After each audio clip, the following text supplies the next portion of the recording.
Hi everybody, I'm Pia from Stitches and Scraps, and today I want to show you how to do herringbone double crochet. You may have seen my herringbone half double crochet tutorial.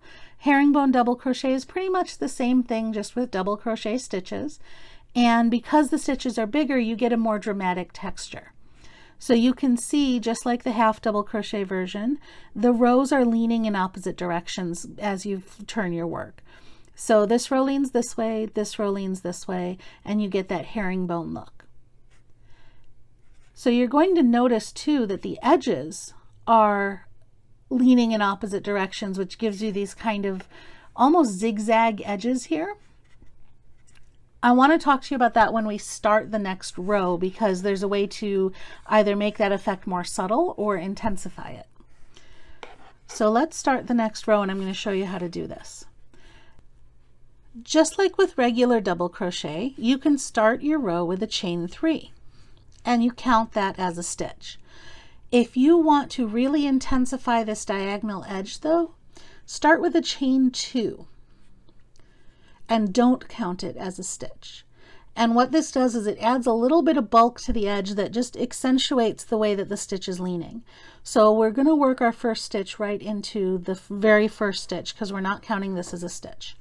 So start like you would for a double crochet, yarn over, insert your hook, yarn over and pull up a loop. Okay, so far we're just doing a double crochet. Now here's where it becomes herringbone. We're going to take that loop and we're going to pull it through the yarn over as well. That one motion is what makes the entire stitch lean.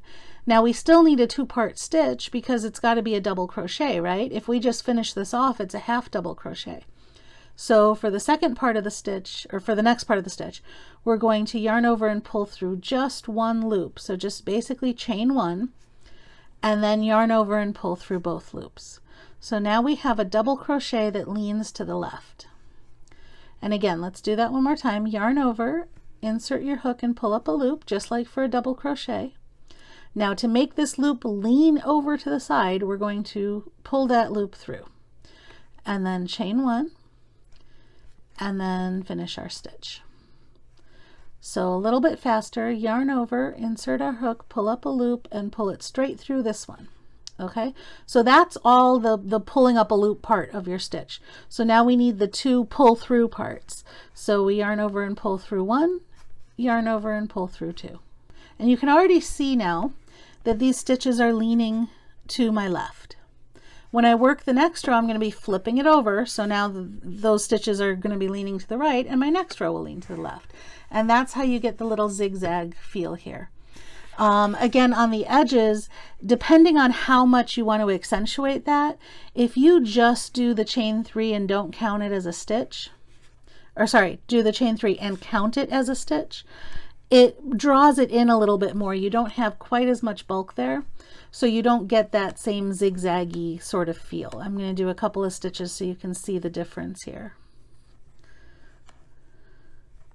And as you can see, once you get the feel of the stitch, it does go pretty quickly.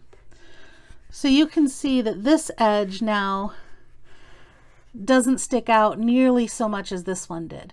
It still is a little bit zigzaggy, but it's not quite so pronounced as this one is. So go with your pattern, or if you want to change it up, you know, I'm always a fan of changing things up, but you control how you want that edge to look. So that's how you do the herringbone double crochet. Thanks for joining me.